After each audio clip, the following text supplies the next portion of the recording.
Your blinds are closed, the sun is already gone, but this room still feels hot. So what happened? Was it the air conditioner? Maybe. But often, the heat came in hours ago, through one place most people underestimate: your window. Because by the time a room feels hot, the sun may have already heated what is inside it. A window does more than let in light. It can also let in a huge amount of solar energy. Sunlight passes through the glass. Then it hits the floor, the wall, the sofa, the bed, the desk, and those surfaces absorb that energy. Now the room has a new problem. It is not just full of warm air. The room itself has started storing heat.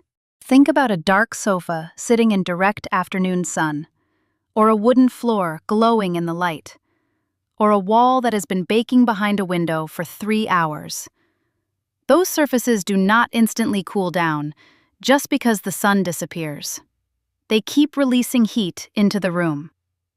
That is why you can close the blinds, turn on the AC, and still feel like the room is fighting back. This gets worse with afternoon sun, especially on west-facing windows, because western sun hits later in the day, when the outdoor temperature is often already high.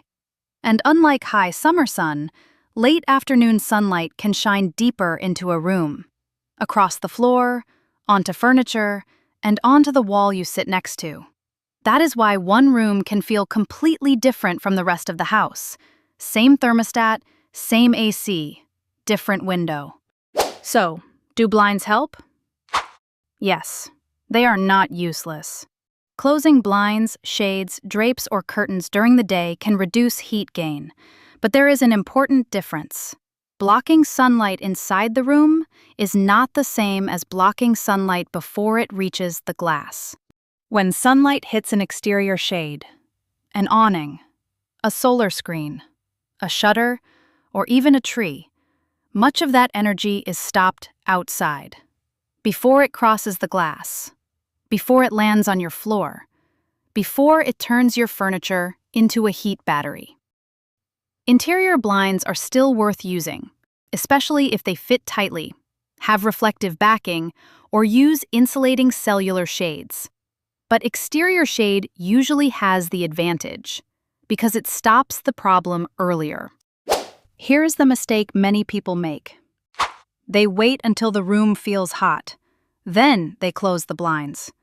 But the best time to stop solar heat is before the sun reaches the glass. If a window gets hit by afternoon sun, close the covering before that sunlight arrives. Not after the floor is already warm, not after the sofa is hot to touch, and not after your AC has spent an hour trying to catch up. So what should you check first? Number 1. Find the window that gets direct sun late in the day. Stand in that room around 4, 5, or 6 in the afternoon. Touch the floor near the window. Touch the wall beside it. Look at where the sunlight lands.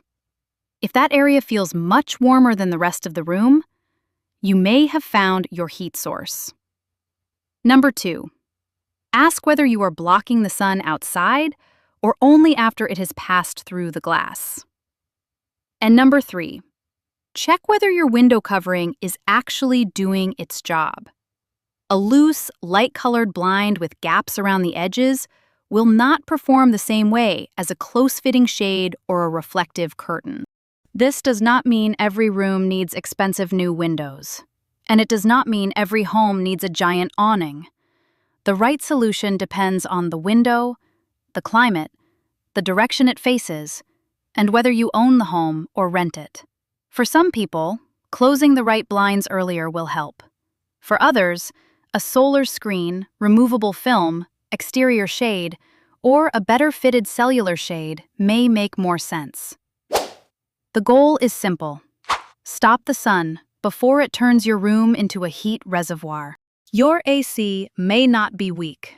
Your blinds may not be useless, but your room can still overheat if the sun has already loaded it with heat. So before you buy another fan, before you turn the thermostat even lower, look at the window. Because the heat may have entered, long before you noticed it. Next, we'll look at one of the most confusing questions in home cooling. Does window film actually reduce heat? Or is it just another expensive-looking fix? Subscribe to the Cool Home Lab for practical home cooling science, real-world solutions, and clear answers before you spend money on the wrong thing. Cooler homes. Lower bills. No nonsense.